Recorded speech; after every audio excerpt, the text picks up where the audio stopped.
From council to members. Like I said before, John, I said members have a few questions to ask as well. So we will have to give chance to Honorable Serif Sar to start his questions. And then Honorable Janneh also have some questions for you. And then from there we can proceed. Thank you. So we resume meeting. Yes. So also earlier on I said we are going to close at 10 o'clock. We have reconsidered that we will close by 8 o'clock, latest 8:30. Let me look at the time first before I. 8:30. It's almost 7:30 in 1 hour time. So we will close for today, and we will negotiate your next appearance again before we leave today.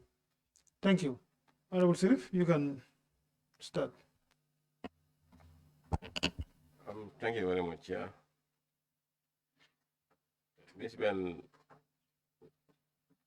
apart from the appointment of Augustus Plum by the High Court,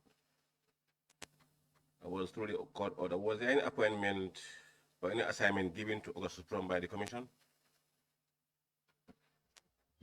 Yes, the Commission also appointed him as receiver.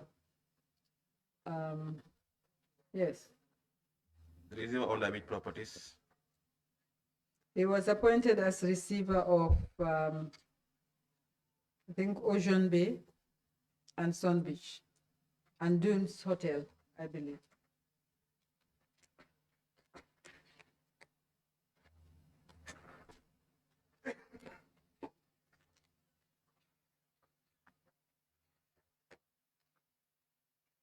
Yes, I think he was appointed by the commission for those companies. Ocean Bay.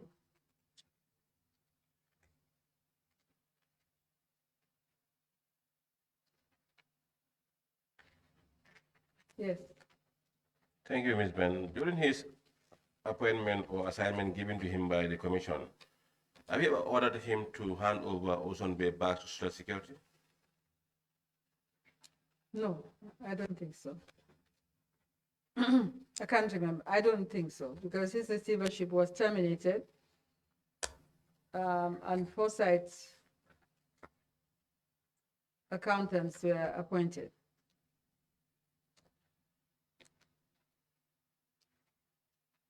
You never ordered him to hand over Ocean Bay to... I can't remember that, but if you have such an order, perhaps I can take a look at it. But I can't remember his being ordered because he did not complete the receivership. So I don't recall him being ordered to hand over the company to Social Security. I don't recall that. Well, the reason why I'm asking this question is with regards to the conflict of interest that they were arguing with the council.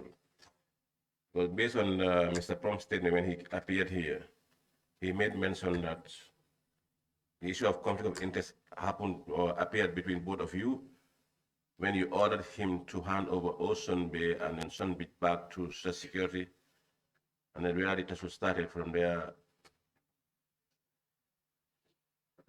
So you made mention that it was only Mr. Kurang who claimed the issue of conflict of interest, but he also made the same thing.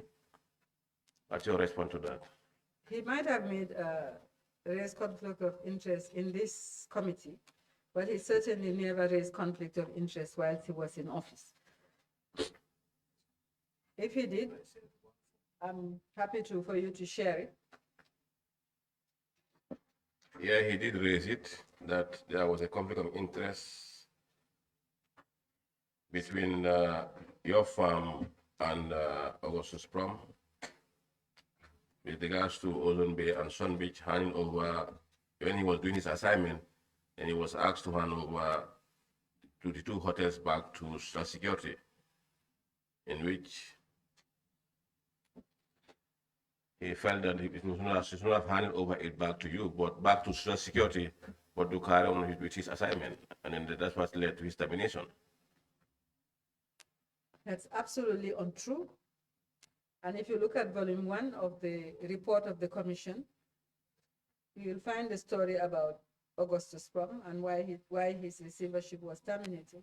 This is the report of the commissioners, not my report. If you have do you have the report? Sorry, the report of the commission. I think I might have the one.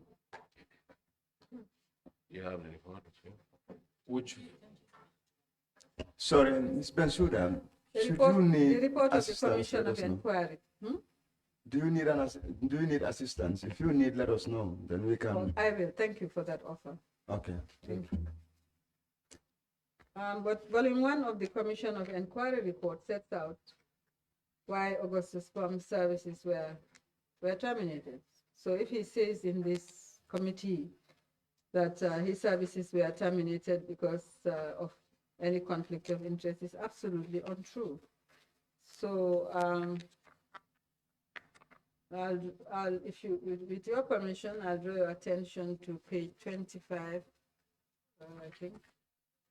Page 25, and this is the report of the Commission of Inquiry. This is volume 1 and 2, published report that we have presented to His Excellency the President. And you'll find a whole section there on the Social Security and Augustus Prom receivership. And if you don't have a copy with you, I can read it. Yeah, I can. Volume 1 of the Commission's report was written by the chairperson of the Janneh Commission, SBS Semega Janneh, on behalf of the Commission. And at page 25, under the heading Social Security and Finance Corporation, that is SHFC, the acronym was used, versus Augustus Prom receiver. Augustus Prom accountants were appointed receiver by the Commission of Inquiry over 2 hotels at Cape Point, namely Ocean Bay Hotel and Resort and Sun Beach Hotel. Social Security and Housing Finance Corporation were by purchase owners of the two state leaseholds on which the hotels stood respectively. However, both properties were sublet to BP Investment Group FZE, who, until the Augustus Prom receivership, controlled and provided the management of the 2 hotels for touristic purposes. SSHFC became dissatisfied with the irregular payment of the rent by BP Investment Group FZE BP1 and terminated the said leases. BPI was, as a result, so aggrieved that they instituted legal action against Social Security in the High Court concerning the leases and their termination by SSHFC. The High Court stayed the legal action and referred the case to arbitration, which was stipulated in the leases. The arbitration is still pending. Despite the pendency of the arbitration ordered by the High Court, SSFG applied to the Commission by motion on notice asking for several orders, which, if granted, would have transferred management of the hotel to Social Security or compel Augustus Prom to enter into or execute a contract with prospective leases for the hotels. Augustus Prom objected on point of law to the motion filed. Counsel to the Commission recused herself from this matter, as she had been the retained solicitor of Social Security and Housing Finance Corporation, and rightfully wished to avoid a conflict of interest, which the law and best practices frowns on. Lawyer Musa Bachili temporarily replaced Counsel Bensouda. Lawyer Abdullah Sissoho appeared for Social Security and lawyer Jibril Ba appeared for Augustus Prom receiver. The Commission ruled against Social Security and dismissed the motion of SSHFC, mainly on the ground that as a Commission we cannot usurp the powers and responsibility of the High Court, which still had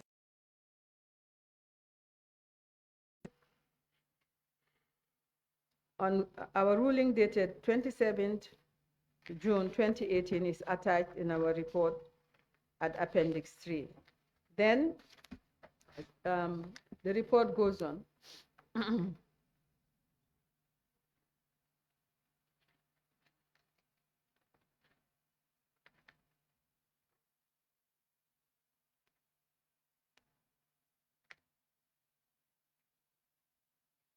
Sorry, just give me a minute. I have to find the termination. of the receivership.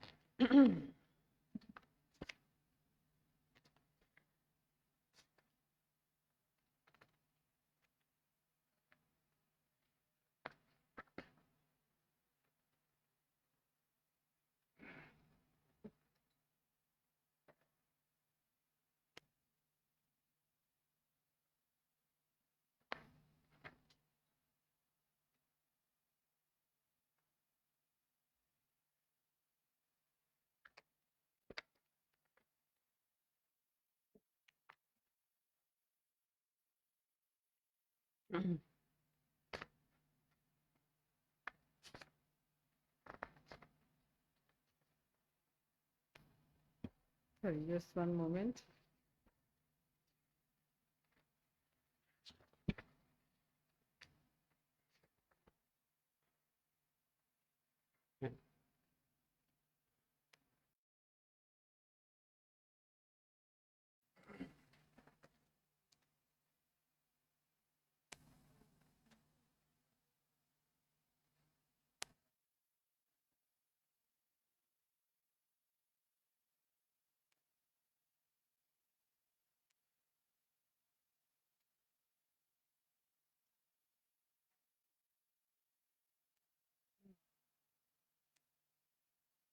Sorry, it's taking me a little to find the rest of the report. It's strange.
Ms. Bensouda. Mm-hmm.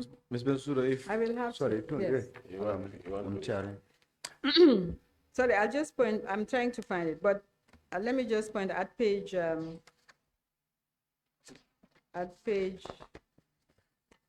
If you may ask, if we are here to help, if you Yes. could tell us what Counsel. you're looking for. And yes, I'm looking for the issue relating to Augustus Prom and the termination of their receivership and in favor of Forsyth and why Forsyth was appointed.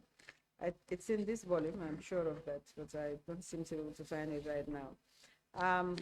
So I read about what he said Yes. about the conflict. Yeah, That I was removed and I recused myself and some other lawyers were appointed. yeah, that's where I want to come. Okay. With regards to the appointment of Mr. Bachelet, if I Yes. could remember, if I could recall from your listing, when you were in this thing, it was Mr. Bachelet who was appointed to replace you or to replace your firm Yes. because of the word conflict.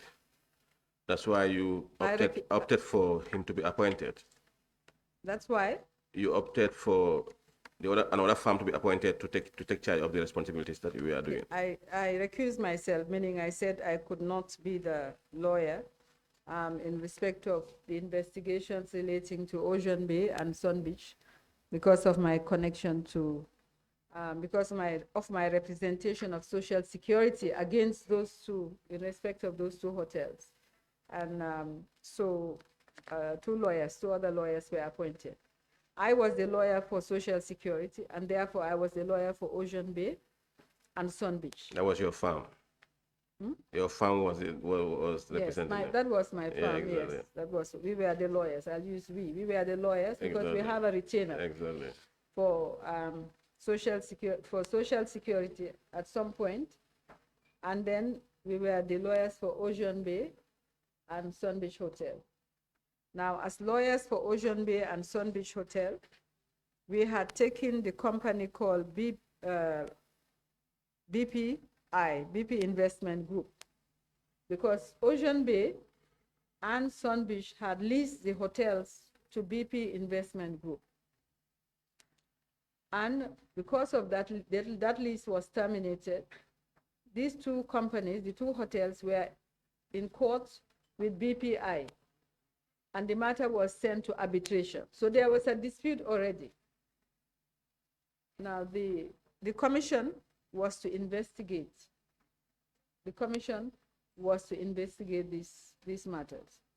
And so I recused myself when the commission was investigating, in short. Thank you. Now, but if there is an allegation that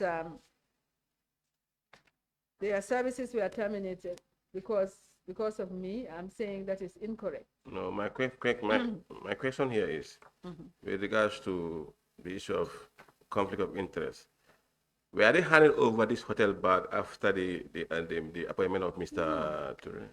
No, They were not handed over this hotel. no. The commission said the hotel could not be handed over. And it continued on the receivership. Yes, the hotels continued on the receivership. And if you look at, I just saw that one, which is at page 31.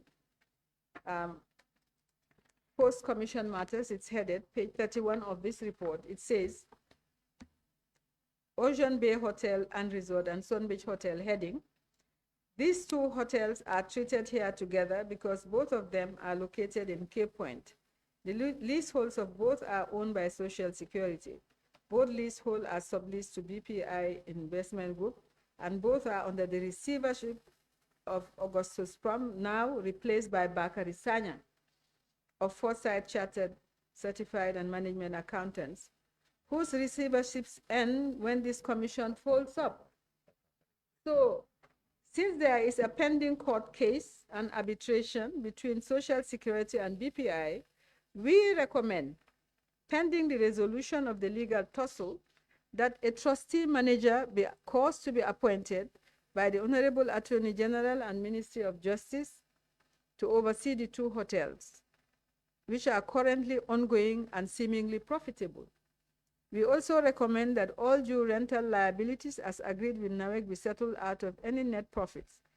Thereafter, the liabilities, which are over 250 million owing to Gambia revenue and so on. But this is as at the time the report was submitted. The hotels were under receivership, and the new receivers in charge were called, the new receiver was Bakari Sanyang of Foresight Chartered Certified and Management Accountants. So before the commission ended, Augustus Prom's receivership was terminated, and a new receiver was appointed, and the receivership continued. And that is why the commission, in its report, recommended that a trustee manager should be appointed by the Attorney General to oversee the two hotels, which are currently ongoing and seemingly profitable. So at the time the commission ended, the hotels were still in receivership. Thank you very much. I think this is the only question I have for you today. I will hand over the mic to my colleagues to come up with his own questions. Thank you. Honorable Janneh.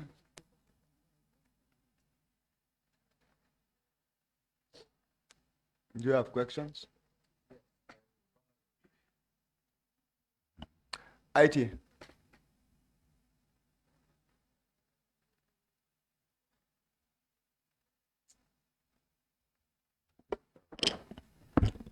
Thank you, Chair.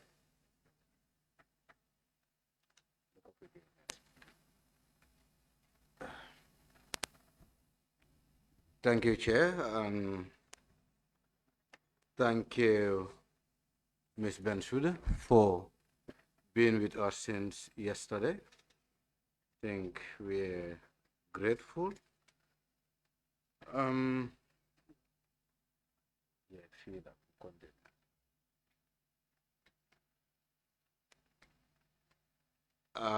just have a few questions that I want to administer with you. And I would start with your signed statement, looking at clause 20 to 22. Taking into account or reference to clause 20, 21, and 22 of your signed statement, don't you think it is a bit contradicting when you said court appointees are answerable to the courts instead of the commission? And as such, why the commission trying to reverse the set of percentage that was meant to be paid to Augustus Prompt from 10% to 3%?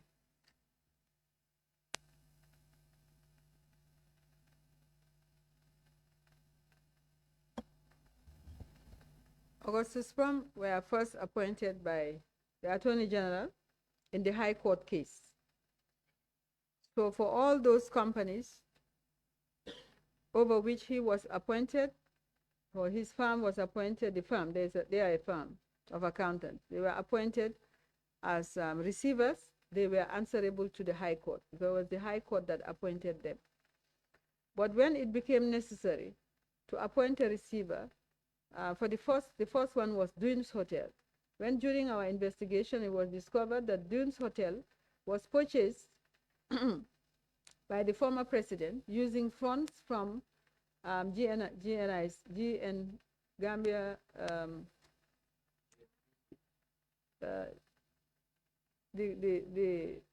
the petrol company, the one that sells petrol station, GNPC. With funds from GNPC were used to purchase Dunes Hotel. The commission ordered that a receiver should be appointed over Dunes Hotel. Now, because Augustus Prom were already appointed over so many companies that belong to Yaya Jammeh, it was thought prudent to just appoint Augustus Prom because they were already had some familiarity. It was discussed and they were appointed by the commission over Dunes Hotel. That was the first appointment. Then when it was also necessary to appoint a receiver over Ocean Bay and Sun Beach Hotel, which were being run by the same foreign company, BPI, that is BP Investments, it was just said, okay, we are familiar with Augustus Prom.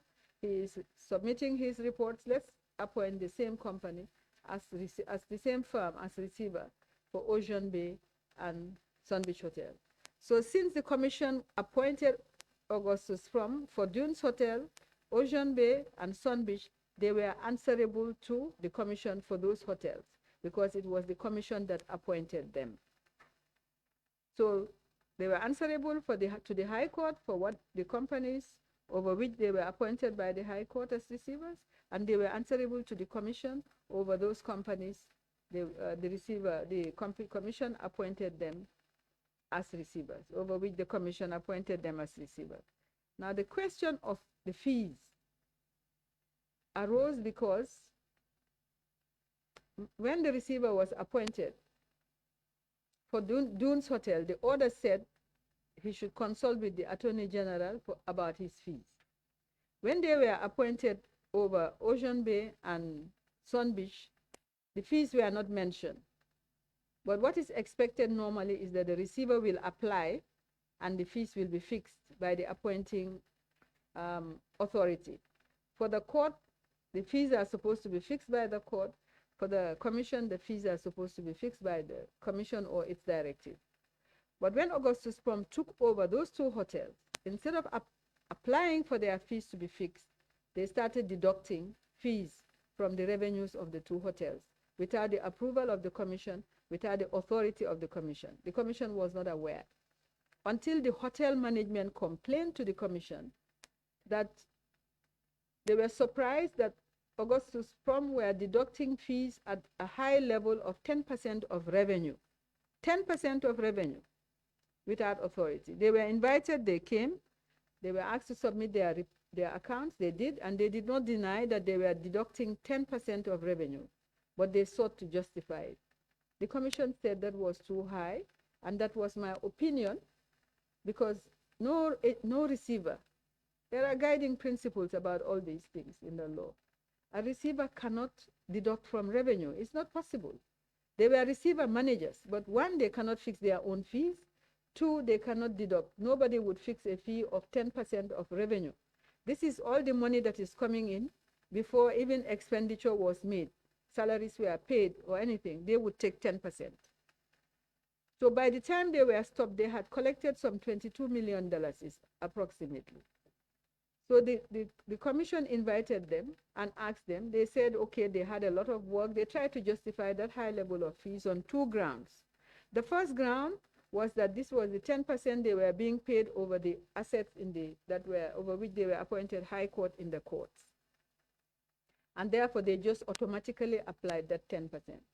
The commission said, their proceedings, the commission said, no, that was not acceptable. There was an exchange of letters. They ought to have come for their fees to be fixed. So the commission ordered that they should be paid 3% of net profit. They said that was not acceptable. So the commission finally, because the commission had them when it ordered the 3%. When they said that was not acceptable by letter, the commission then decided to fix it at $300,000 per month. But by that time, the commission had come to an end. So the commission, the recommendation is there, that the recommendation is there, I'll find it, that as far as Augustus Prom was concerned, the Attorney General should recover the monies that they had collected without authority. That was the recommendation. So if they come here and say, and I did hear the testimony of Mr. Louis Prom, who is not an accountant, by the way. Augustus Prom is his father and his partner, but he was the manager in charge anyway. And so if he says that he was terminated because he had anything to do with me, it's totally incorrect. Their services were terminated because they did not seek authority. They did not apply to the commission for their fees to be fixed. Instead, they chose to deduct 10% from revenue as their fees without authority. And when they were told to reverse it, they refused and tried to justify why they were entitled to 10% of revenue. It was doubtful whether the company itself was even making 10%. Certainly that was higher than the rent Social Security was being paid.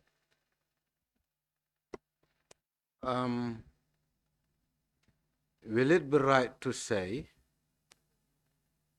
either the state or let's say the state, that is the Ministry of Justice, failed to renew their contract instead of terminating their contract? Sorry, Mrs. Bensouda. If you need assistance, let us know, please, okay?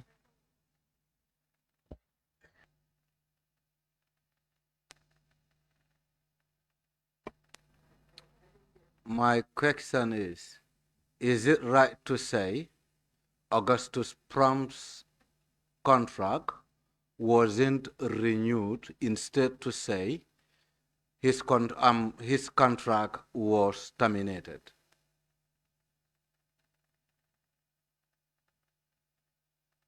Augustus Prom had two contracts, one with the Attorney General and another one with the Commission. The one with the Commission was terminated. It did not end, so the question of renewal did not arise. I don't know anything about his contract with the Attorney General because I was not involved in that. But as far as he was appointed receiver by the Commission over Ocean Bay and over Sun Beach, the receivership was terminated. Yeah, also from Prom's testimony, he did mention that then he was managing Ocean Bay and Sun Beach. The two enterprises were really flourishing in terms of revenue.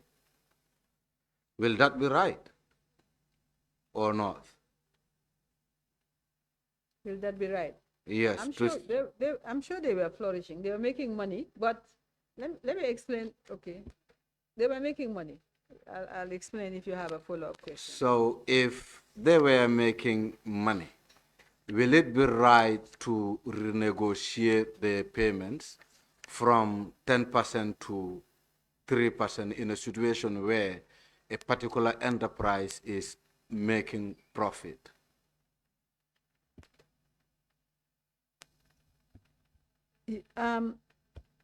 Will it be right to negotiate? Let me. The premise of your question is a little bit not a yes or no, but certainly it would be right.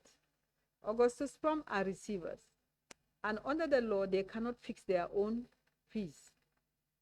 They cannot fix their own fees.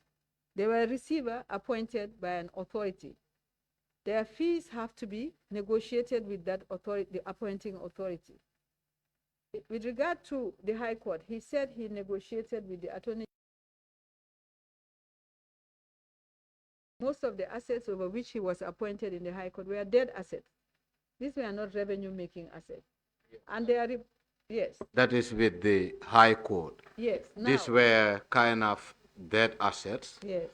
And however, the state through MOJ were committed to pay him 10%. Yes.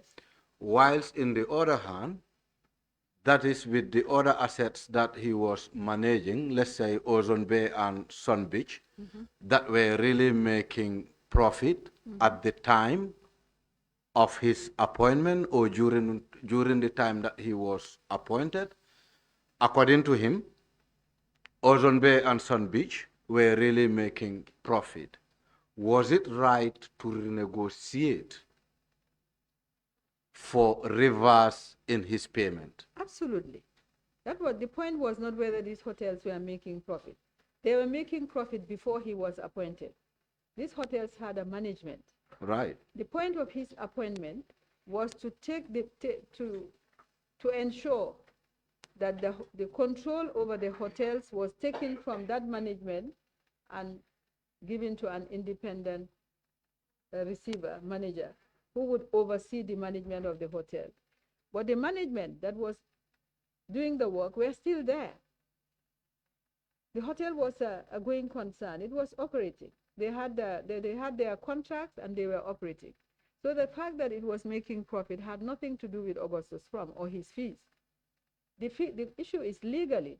It was unlawful. It was illegal for Augustus Prom to decide what fees they were going to be paid and to deduct it without reference to the commission. It was wrong. So it had nothing to do with whether the hotel was making profit or not. But what they did, they took advantage of the fact that they were receivers, fixed their own fees, and deducted it upfront.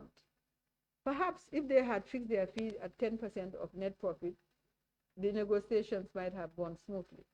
But they fixed it would still be unlawful, but the commission might have been willing perhaps to ratify it, to have a discussion, and have a reasonable fees agreed. But they did two things wrong. One was to fix their own fees, and two, to base their fees on revenue. No receiver will be paid 10% of revenue. You don't even know whether the owners of the hotel will get 10% of revenue after paying all costs. So yes, the hotels were making money, but they were not entitled to fix their own fees, and they were not entitled to even deduct the fees from the revenue. There were two things. First, they were not entitled. It was illegal, and nothing can justify it. But don't you think in that situation, the oversight might emerge from the commission for appointing a receiver manager without pegging what the receiver manager should earn at the end of the day? That is a point, in that when they were being appointed, and everything was moving very fast, the fee ought to have been fixed. When they were appointed at Overdunes Hotel, which was a dead asset, it wasn't operating. The order said, I remember, I don't have it here, negotiate the fee with the Attorney General. But when they were being appointed for Ocean Bay and Sun Beach, unfortunately, the issue of fees were not addressed. But that is not fatal. any receiver, receivers are accountants and they are regulated by rules. They have a code of ethics. They cannot fix their own fees without reference. And they agreed, they admitted that they were wrong in doing that. They admitted before the commission that they were wrong in fixing their own fees. Do we have that in writing to Yes. say? Yes. We have that in writing? Yes. And will you serve the committee with that correspondence where Augustus Prompt acknowledged making a mistake by allocating a 10% payment for his farm without following a due process? Yes. I have it somewhere here. I'll just You have it. locate You can just take your time, not Yes. even today. Yes. If we can, I will apply that if we can have that correspondence by Monday Very well. before closing hours, Very well. please. Good. It's here, but I'll have to point you to it.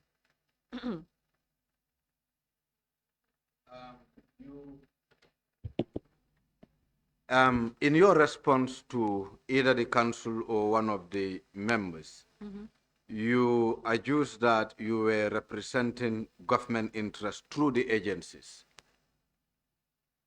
Through the agencies. Let's say either Social Security or so, Yes. right? But was government represented in the commission, if I may ask? No. Government, as government. Yes, as government, because he said you were representing government through the agencies. And here, if I say the agency, specifically, I mean Social Security.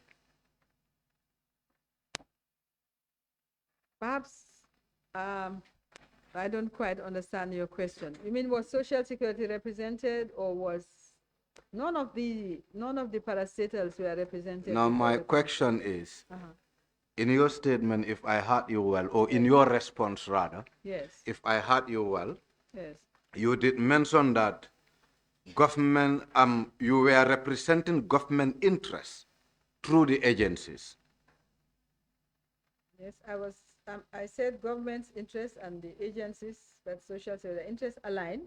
Yes, And by representing the social security in the cases that were raised, it was yes. the same as representing government interests. So my question is, was government represented in the commission? No. Government wasn't represented in the commission. I was the counsel appointed by government to assist the commission, because the commission is an extension of the executive. It's the president that appointed the commission, and I was appointed by the government to assist the commission. So, was the commission not supposed to be independent in totality? Yes, They were supposed to be. absolutely independent in Independent. coming to their decisions and their recommendations. Good. This is where I want us to look at conflict of interest. Looking at the principles of conflict of interest, Yes, I think there is one keyword which is familiarity with a specific institution or staff of institution. For example, your relationship with Social Security. Your relationship with Social Security, and also having you sitting in the Social Security board. Don't you think that gives you more privilege to know internally what Social Security was gaining from Ozone Bay and Sun Beach? I did not sit on the Social Security Board. I was external counsel. I have a retainer, which is an agreement, very similar to the engagement agreement, as to what work I can do. When they have cases, I go to court. When they have land transactions, I prepare the document. But I'm not an employee. I'm not a director. I'm not in the management. I don't sit in the board. So I'm not part of their operation. But you still have privilege to know in terms of business what Social Security was making in terms of income from these two specific hotels? No, if I was not,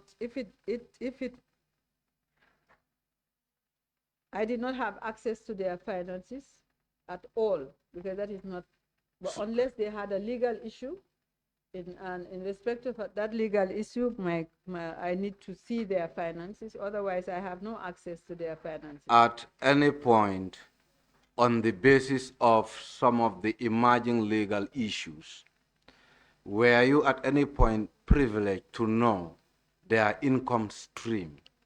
That is the income stream of Ozone Bay and Sun Beach Hotel, respectively. No.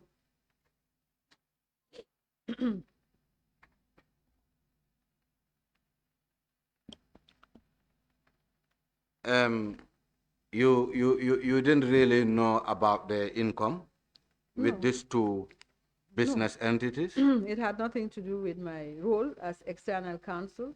I represented them in court cases primarily, and if they have a legal transaction, like they're doing an agreement, then they instruct me, give me the details, and I prepare the agreement as external counsel. That's what all external counsels do. It's different from in-house counsel, who is an employee who works with them. So I serve Social Security as an entity. I don't serve any employee of Social Security. I don't serve any director of Social Security. I serve the entity Social Security. My duty is to Social Security. Whatever was in the best interest of Social Security, that is my duty.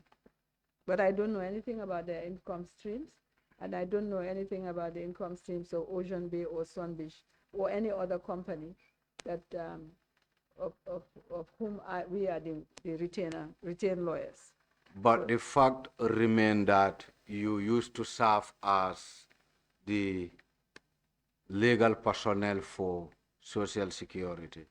No, I was served as their external counsel. As the external counsel. We had a contract. If they have a case, we will do it. If they want to have a transaction, we will prepare the documents for them. But we were not part of their operations. So now, having you serving as the lead counsel of the commission, and also one time serving Social Security as well as an external counsel, as you may refer to it, do you think it will be reasonable enough to investigate Ozone Bay and as well as Sun Beach Hotel? Will that not be kind of conflicting in any situation?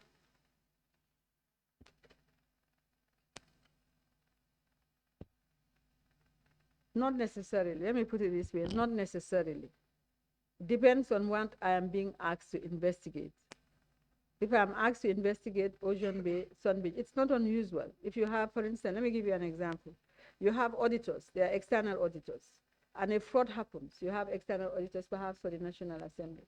A fraud happens. The external auditors can be asked to investigate the fraud because they are already familiar with the rules and so on, and the accounting policies of the National Assembly.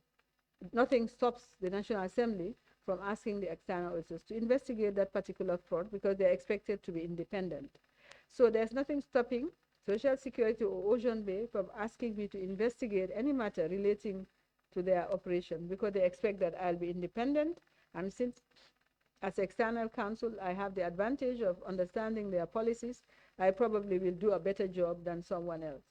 However, when it came to Ocean Bay and Sun Beach, because a specific transaction was being looked at, that is the leasing arrangement between Ocean Bay and FZC, and we were already in court representing Social Security or Ocean Bay against FZC, it would not be right for my firm to be the plaintiffs in a case against FZC representing Ocean Bay, and then at the same time to be investigating that lease. They will expect that I will not be fair because I was already fighting them. How would I be fair to them in a commission in which I'm the lead counsel? But it was really not about conflict of interest as such. Because and exactly my point. So if I may say so, the interests of Ocean Bay and the interests of Social Security aligned, but their interest was opposed to the interest of FZC. Ordinarily, I can sue FZC on behalf of Ocean Bay, and that is what we did. We sued FZC on behalf of Ocean Bay.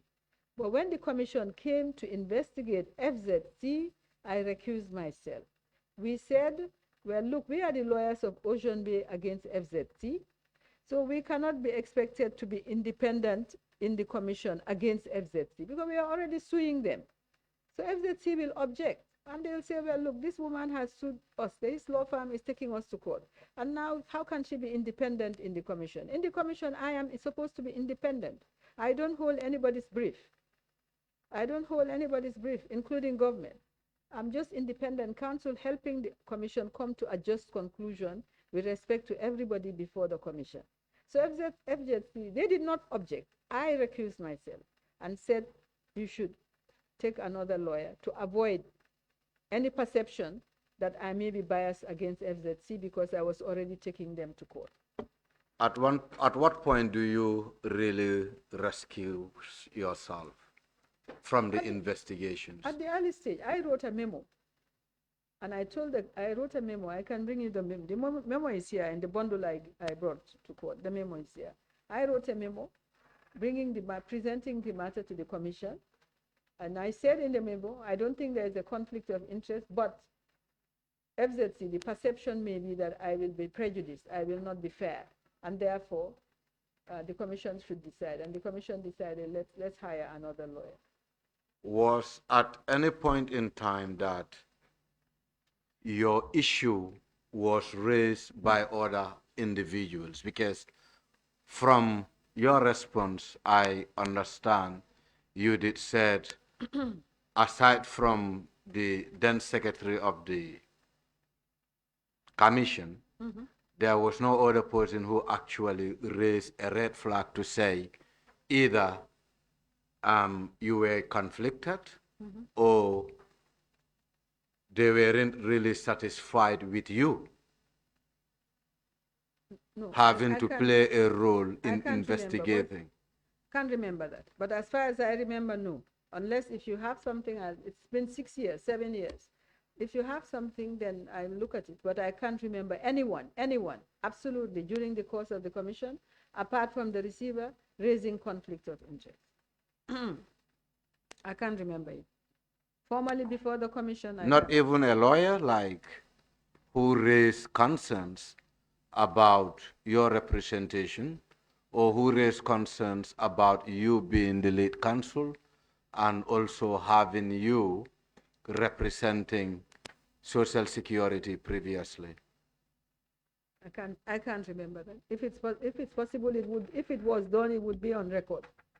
I think this should be in records, Counsel. If Is it the one raised by Augustus Prom? yes, That is RS 19. not only by Augustus Proms, but I think there was a legal practitioner in the course of the Janneh Commission who actually challenged the independence of. You're talking about in the proceedings. Yeah, during the proceedings. Not the submissions. Not the submissions, I mean during the proceeding. No, actually, I think the one she's referring to should be counsel, lawyer Marisamba. Is that the one? Exactly, Chair. Conflict of interest? I can't remember that. Mari actually raised something. I don't know whether it's in connection to conflict of interest. I think Mari was the lawyer for Mr. Amadou Samba. Sam. Yes, exactly, Chair. Okay.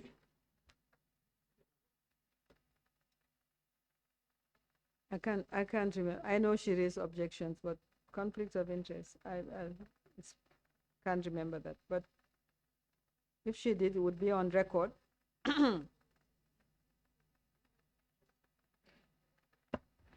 You are correct here. Ms. Bensouda, yes, the member I think is correct that a lawyer raised concern during the proceedings of the Janneh Commission who made mention about conflict of interest. I think she was also representing Amadou Samba, I remember, and then you were having an exchange with Mr. Samba during that time. So I think that's the one he's referring to. So maybe I know it's in record. I'm not sure whether we have it in our archives, but it must be in record though. But you can proceed with your Yeah, question. we what you want to can ask. proceed. Um, And conflict of interest cannot just be raised as a statement by a lawyer. Conflict of interest has to be specific. Yeah, no. The Now the what chair I has will to file no, an Miss objection. Miss Bensouda. Mhm. Now what we will do, we will allow him to ask the question that he wanted to ask, Yes. and then you can react to the question. Yeah, Honorable, please proceed. Okay. no, I did ask the question. Aside from the then secretary to the commission, were there any other person who raised a concern with regards to Ms. Bensouda being the lead counsel to be conflicted? It's been 7 years. I can't remember. I know lawyers appeared and I had exchanges, and I remember specifically that I had an exchange with Mrs. Mary Samba, but I cannot remember that the exchange was about conflict of interest. So, I can't remember that. Chair, just to save But if time. you have the record, because whatever she said, it must have been on record. The transcripts of the record. Exactly. This is where, in fact, I am Yes. coming in. Let me look at the. No, in your subsequent appearance, we will make sure we have a cut of the record to give you the privilege to listen to what lawyer Marisamba's concerns were. Okay. Then you can also have something to respond on, just to give a fair, fair grounds. And also, my next question would be, do you have any communication from Social Security regarding Ozone Bay and Sun Beach Hotel to file a suit to evict them, which lead you to rescue yourself?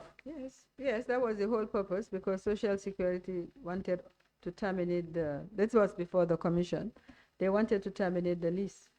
And so we took action against them, and they raised the fact that the lease is provided for arbitration, and the matter was referred to arbitration. So as at the time the commission actually was established, the matter in court had already been stayed for it to be referred to arbitration, but it was still in court. And until now, it is still in court, or do you have any idea what was the outcome? No, I don't. I can't tell you of it. Can the committee be privileged to have a copy of this document? You mean the court? Social Security writing for you to file a suit, or for your firm to file a suit, to be specific? I will check. But we did file a suit, so there's no doubt about that. We filed a suit, and that's what the record shows. So if you can kindly provide us with a copy of that suit, very well, we will be indeed grateful. All right.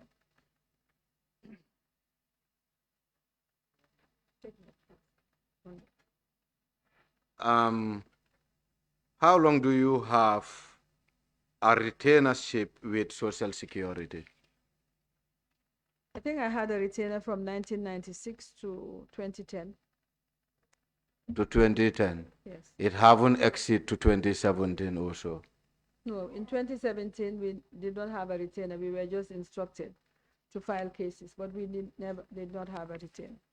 So if you said you were instructed, who were you instructed by? The management. Of Social Security? Yes. They wrote, I'm sure it has to be the management. And this was also done by writing? It should have been, because they usually would write. Yeah, it should have been. Chair, I also want to apply that she provide us with a copy of that document as well.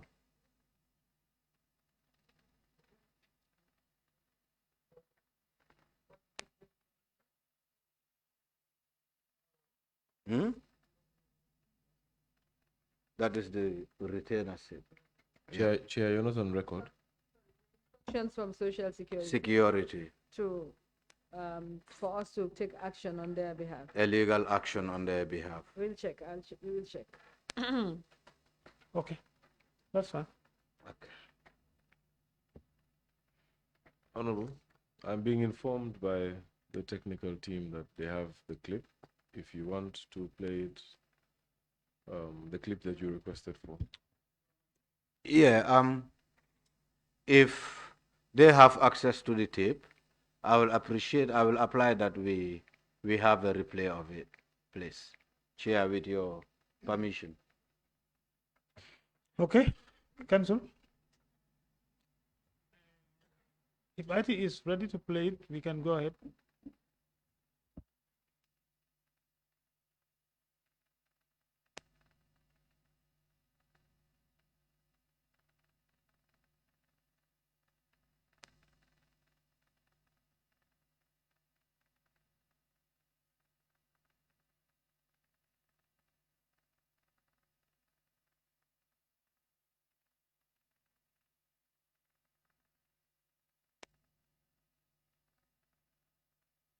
Honorable, perhaps you can proceed with your questioning, 1 or 2 questions. By the time those answers are forthcoming, the video will be ready.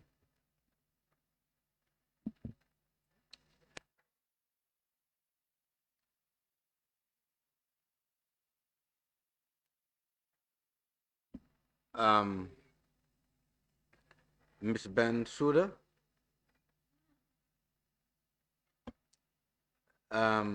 having to engage or hire lawyer Bachili to step in for you, was that not really a clear indication to say it was a waste of resources for the state, having you been appointed and having you to rescue yourself to have Mr. Bachili to step in? Was that not a double cost for the commission or for the state? Absolutely not. Absolutely not. So The terms of reference of the commission was not about social security. It was about all the institutions that were listed, all the properties that were listed, and any other thing. yeah, but Yes, so I was underpaid, in fact.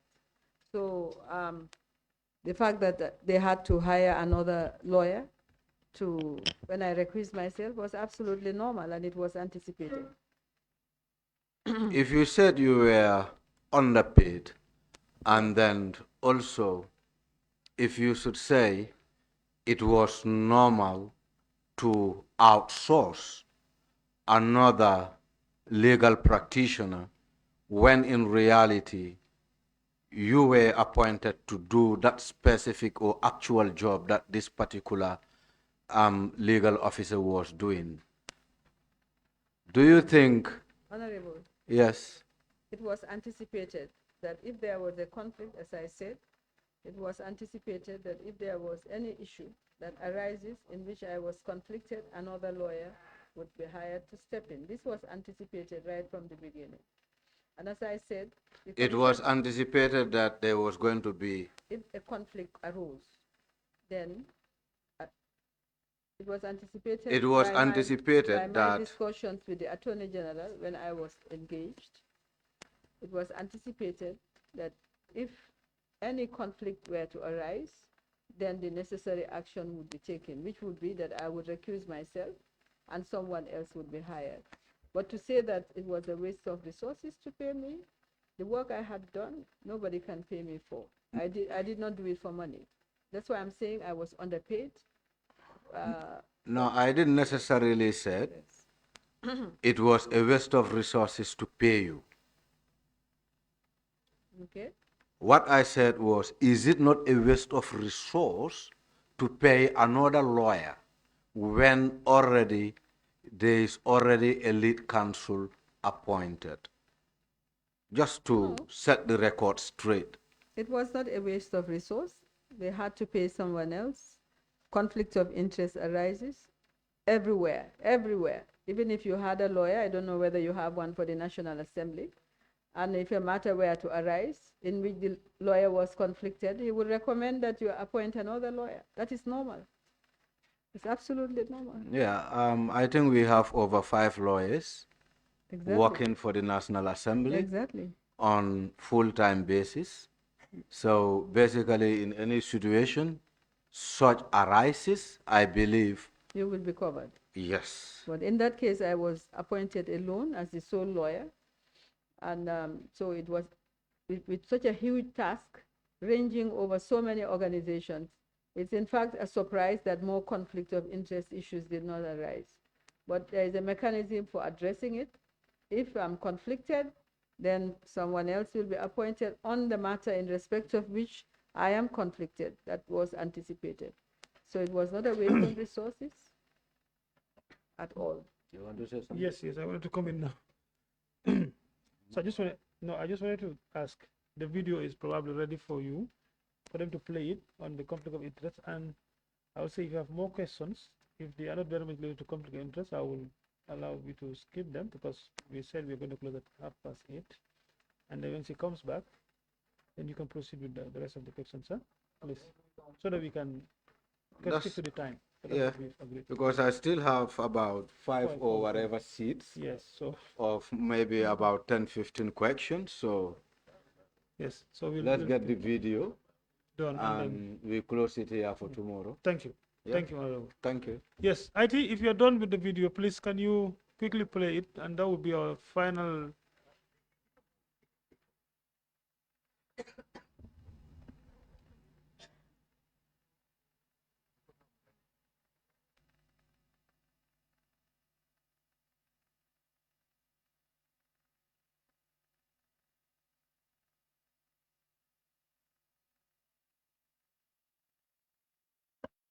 We cannot hear anything.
Does not want us to deal with that.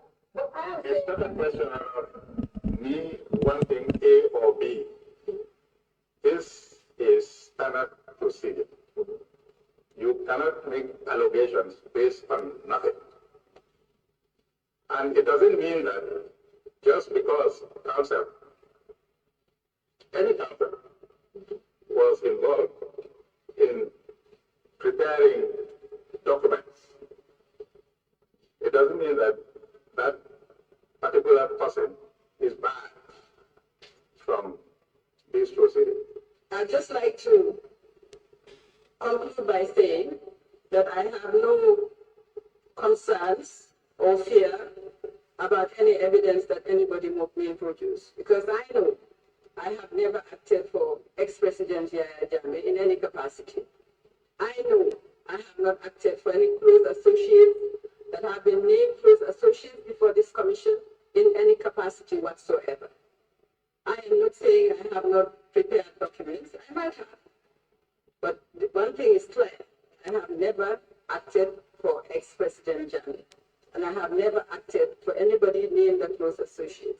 When the time comes and I see any close associate, in relation to him, I may be conflicted. I will be the first person to bring it to the attention of the commission. I have no personal interest in this process, none whatsoever. I'm doing my duty as counsel, as I was appointed as counsel, and I will not hesitate to do what I think is right, and I will not be intimidated. Thank you. But one cannot be allowed to come to this commission. And it doesn't mean that just because I believe that's the end of the clip. Yes, it is. Huh? I think it's already completed. It's already completed.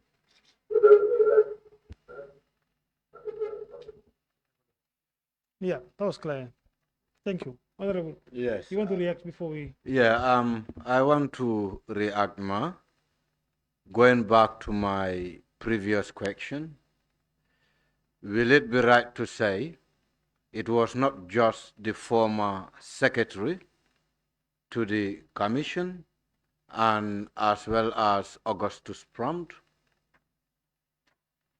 Not, let me in fact take the issue of Augustus Prompt. I would say it was not just the former secretary to the Janneh Commission who actually raised concern, but also there was a lawyer who equally raised concerns about the independence of the commission.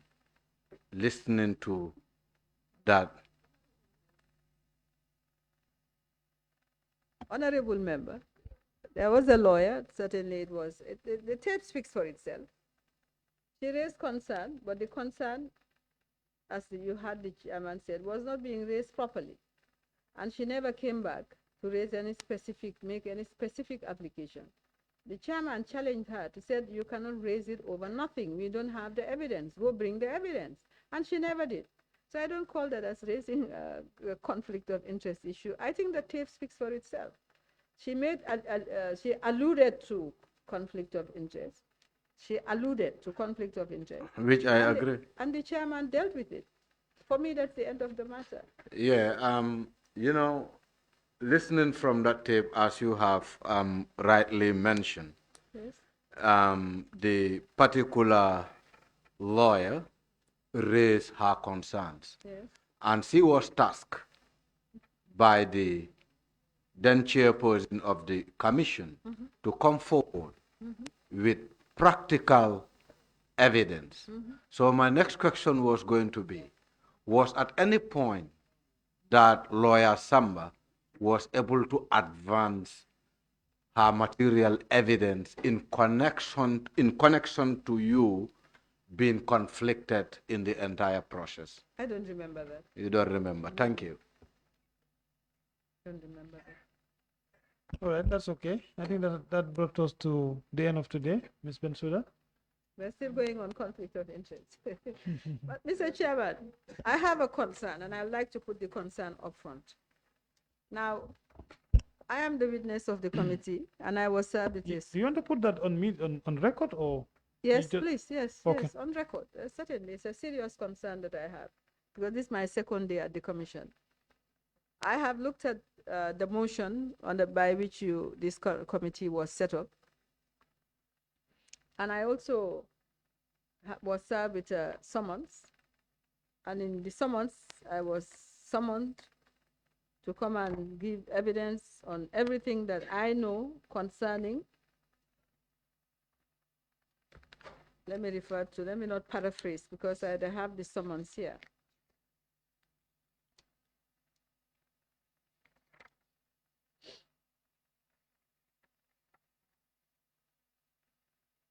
To testify all that you know on the subject matter of the inquiry, which is an inquiry into the sale and disposal of the assets identified by the Commission of Inquiry into the financial assets of and activities of public bodies.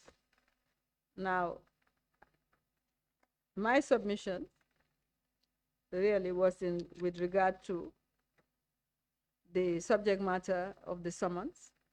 I have also looked at the motion for the establishment of a special select committee to inquire into the sale and disposal of the assets identified by the Commission of Inquiry into the financial activities, etc., which and the operative part, which is the most important, which is paragraph 8, says, now therefore this Honorable Assembly resolves to establish a special select committee, hereinafter referred to as the committee, pursuant to section 109(2) of the Constitution and order 95(5) of the National Assembly Standing Orders, to inquire into the sale and disposal of the assets identified by the Commission and forfeited to the state. And every other paragraph after that is with regard to the assets. I have been here 2 days, and all the questions I have been asked with regard to my appointment as lead counsel to the Commission. So I have asked myself, and I would like guidance as to whether there was a supplementary motion or supplementary modifying the mandate of the Commission. And if there is one, then I'm entitled to have a copy so that I can prepare myself properly.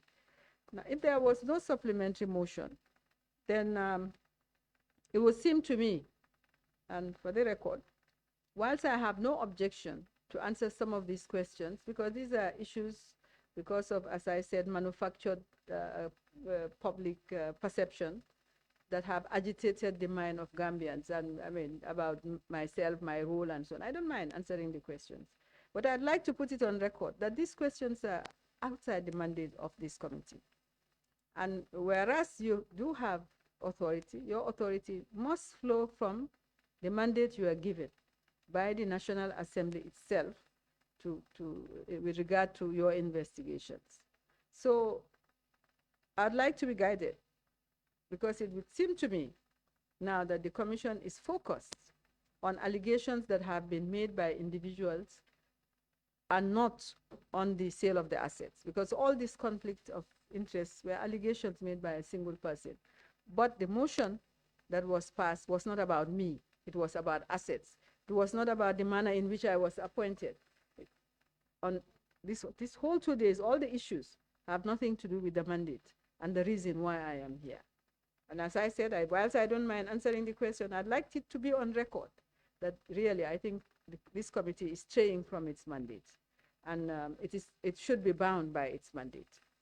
Thank you.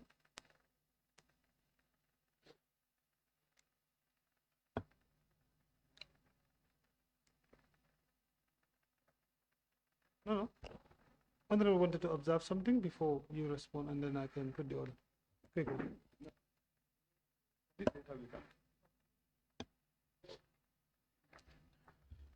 Yes, I've heard the submission of the witness, Honorable Chair, and while we dealt with this yesterday, there's no harm in dealing with it again, and I would ask that Ms. Bensouda would go through the entirety of the operative parts. When it comes to, for yesterday, it was an issue of the documents that we were requesting. And once you look at E, you would see that the committee is empowered to request for any and all documents that it feels are relevant to its mandate. But the mandate proper cannot be only obtained from reading the operative part as you are reading it alone. You still have to read paragraph 3 along with the paragraphs that you are reading from the operative part. Want me to read? And it's quite lengthy. If you wish to read it, Yes, if you I'll insist, read it. that's fine. Honorable Chair, with your permission, she could. But if you read the terms of reference, and I believe because this is a public hearing, perhaps the technical team can post this motion, because this is the second time this has been raised, and just unequivocally just post this motion on our page for transparency purposes. But if you read the operative parts with paragraph 3, all the questions that have been administered are within the scope of the mandate of this committee. And aside from that, yes, indeed, the central focus is the sales and what happened to the proceeds of sales. But it will be irrational for this committee to delve straight into sales. There are certain cosmetic issues that need to be dealt with before one can deal with sale properly. And I'll just end it at that, but anyway, Honorable Chair, back to you. That's okay. That's fine. That's in order. Honorable, do you want to I just have a few observations in response to Ms. Bensouda. I think I would start by acknowledging and appreciating her observation, and then really thanking her for bringing it forth. But one line she did say is of keen concern to me, that the committee is staying off its mandate. It's straying from it. From its mandate. I think that needs to be corrected. And the other thing she said was, all the issues of conflict are issues that are being brought up by individuals. I think that also needs to be corrected. If you have been a keen follower of the proceedings of this committee, you will realize that our line of questioning to you did not differ in any way with all the witnesses that appear before us. First, we deal with establishment and appointments. And that's exactly what the committee is dealing with you. And that's to ensure, as counsel have rightly placed it, before you go into sales, the committee is interested to establish other things. And if that coincides in your particular case to allegations or whatsoever that is in the public space, that is of no concern to the committee. The committee is simply doing its job, and there is nothing special about your case. We are dealing with you or administering questions to you like we've done to any other witness. All other witnesses that have come before us, similar questions have been administered to them. So, Honorable Chair, my concern is to tell Ms. Bensouda that this committee is not deviating from its mandate. We know our mandate very well. And we know that we cannot go beyond our scope. The committee is well informed. This is not the first time we've been doing it. Committee work is our operations. So we know our job, and we know that we are doing it in accordance to the text that was given to us by plenary. But one thing of concern is to allege that the committee or the questions that are being posed to you are allegations that are being advanced by people outside. I think that, Chair, needs to be corrected. The committee have no intent or purpose to be guided by information in the open source. No. So I would advise that Ms. Bensouda goes back to the records and watch the proceedings we have with other witnesses. Thank you. But let that be corrected, please. That needs to be corrected. Witness came here and raised the issue of conflict. So I think it's important also for Ms. Bensouda to also come in front of us and also clear herself. Because witness came here and raised the issue of conflict.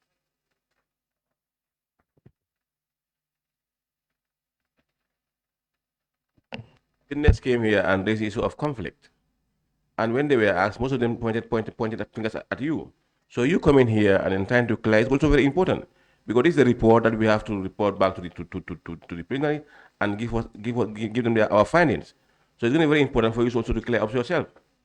Thank you.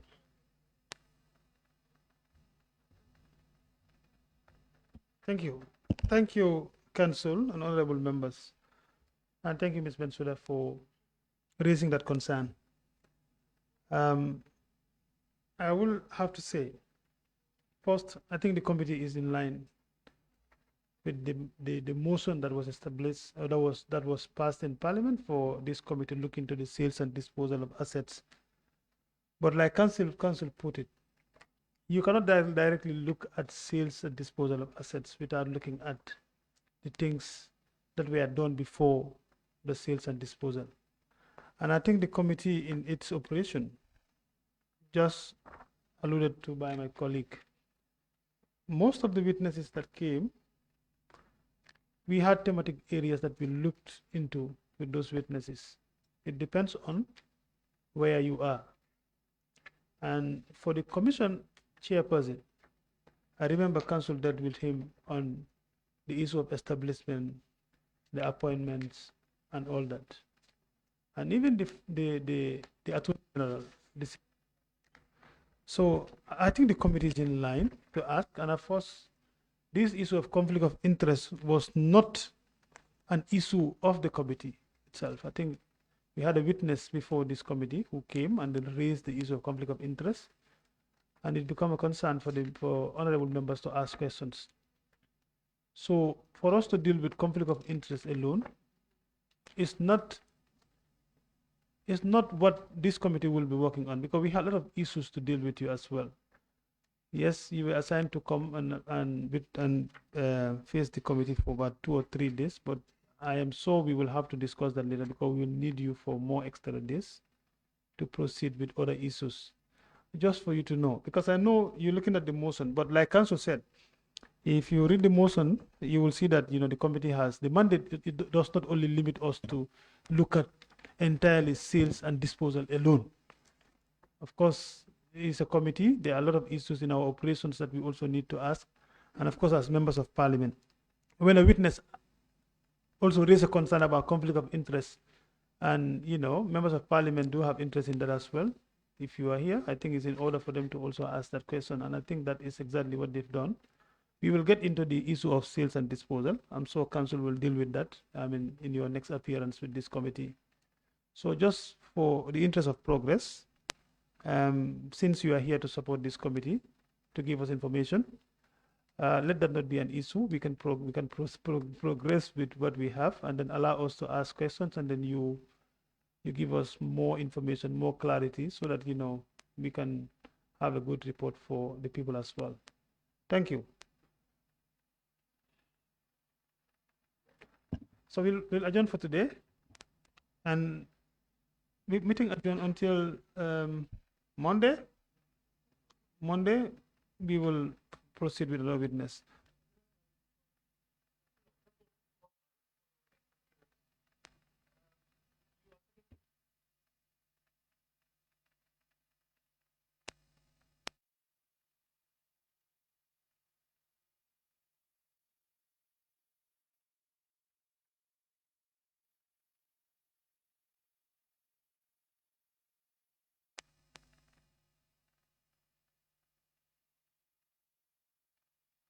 Yeah, not tomorrow. Next Thursday.